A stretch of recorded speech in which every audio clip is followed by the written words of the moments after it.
মানে না নয়ন কেন ফিরে ফিরে চাও। আমি শুধু হেমন্ত বাবুর জন্য গাইব। পেশাদার জগৎ ছাড়িয়ে পারিবারিক ঘনিষ্ঠতায় পৌঁছেছিল লতা মঙ্গেশকর ও হেমন্ত মুখোপাধ্যায়ের সম্পর্ক। সালটা 1945 সাল। বঙ্কিমচন্দ্রের আনন্দমঠ উপন্যাস নিয়ে তখন হিন্দি সিনেমা তৈরির পরিকল্পনা নিয়েছেন মুম্বাইয়ের ফিল্মস্থান। পরিচালক হেমেন গুপ্ত আর সঙ্গীত পরিচালক হেমন্ত মুখার্জি। হেমন্ত মুখোপাধ্যায়ের বাড়িতে কয়েকদিন রিহার্সালও দিয়েছেন লতা মঙ্গেশকর, কিন্তু রেকর্ডিংয়ের সময় বাদ সাধলেন পরিচালক। একের পর এক টেক, কিছুতেই পছন্দ হচ্ছিল না হেমেন গুপ্তর। অথচ হেমন্ত মুখোপাধ্যায় নিজে তার গান শুনে সন্তুষ্ট।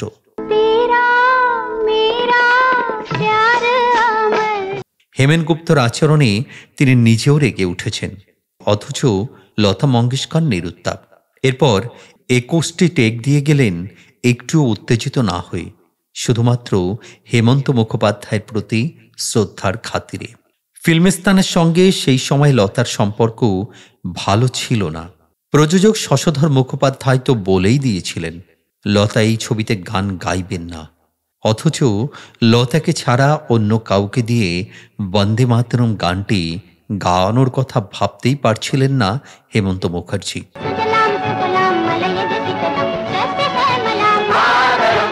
তাই নিজেই একদিন হাজির হলেন লতা মঙ্গেশকরের বাড়িতে। সেই থেকেই দুজনের মধ্যে একটা পারস্পরিক শ্রদ্ধার সম্পর্ক গড়ে ওঠে। পারিশ্রমিক নিয়ে কোনো রকম কথা না বলে শুধুমাত্র হেমন্ত মুখোপাধ্যায়ের জন্যই গান গাইতে রাজি হয়ে গিয়েছিলেন লতা মঙ্গেশকর। হেমন্ত মুখার্জি তার আত্মজীবনীতে উল্লেখ করেছেন যে লতা মঙ্গেশকর আনন্দমঠে গান গাইতে সম্মতি দেওয়ার সময় বলেছিলেন, প্রযোজকদের সাথে আমার পারিশ্রমিক নিয়ে সমস্যা নেই, আমি শুধু হেমন্ত বাবুর জন্য গাইব।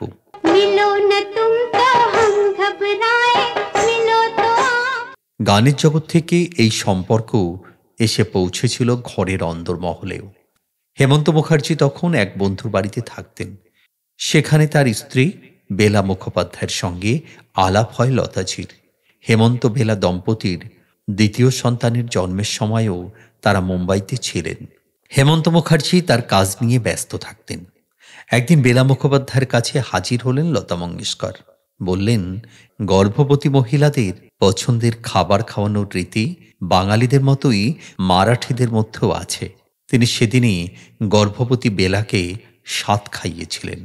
আনন্দমঠের পর অসংখ্য সিনেমায় হেমন্তবাবুর সাথে কাজ করেছেন লতাজি।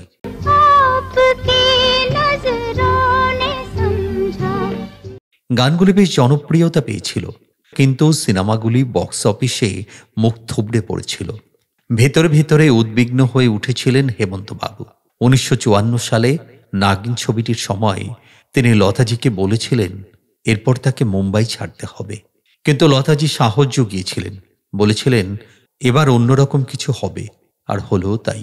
প্রথম কয়েকদিন মুম্বাই শহরের হল ফাঁকা যাচ্ছিল, কিন্তু তার মধ্যেই খবর পাওয়া গেল উত্তরপ্রদেশের হলগুলিতে হাউসফুল নাগিন।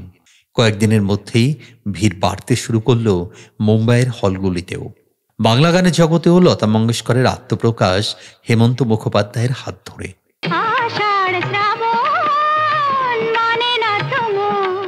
1952 সালে প্রথমবার কলকাতায় এসেছিলেন লতাজি। এসে উঠেছিলেন হেমন্তবাবুর বাড়িতেই। 4 বছর পর আবার ফিরলেন কলকাতায়। তবে এবার একেবারে গানের রেকর্ডিংয়ের জন্যই। বাঙালি শ্রোতাদের মন মাতি দিয়ে হেমন্ত মুখোপাধ্যায়ের সুরে লতা মঙ্গেশকর গাইলেন সে বিখ্যাত গান প্রেম একবারই এসেছিল নীরবে।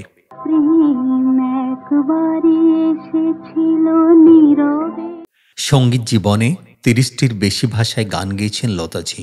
হিন্দি এবং মারাঠি ভাষার পর সবচেয়ে বেশি গান গেয়েছেন বাংলাতেই।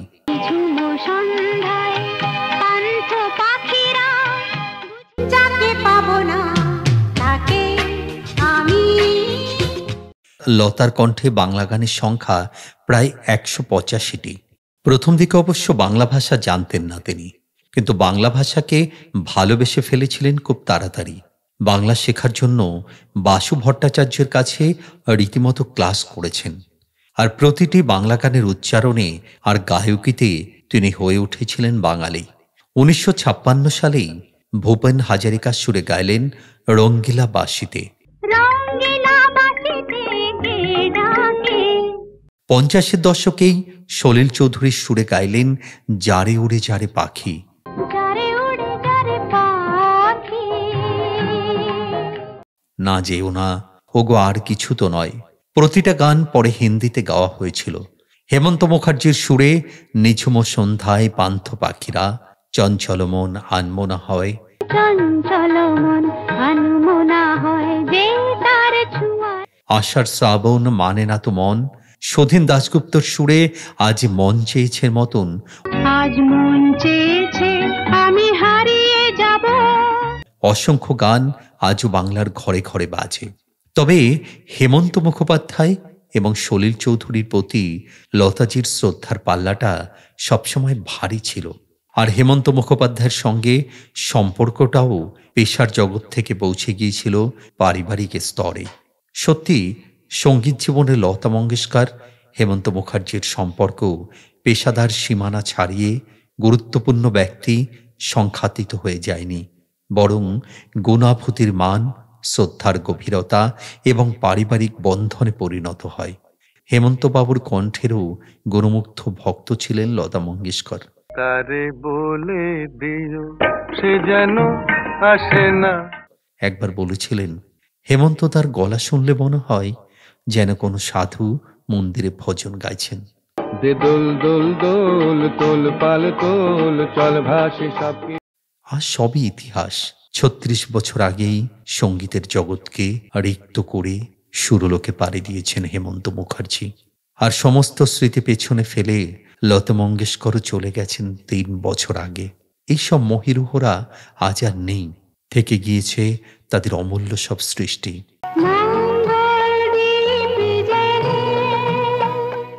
থেকে গিয়েছে তাদের মানবিকতা ও মধুর সম্পর্কের সমীকরণ।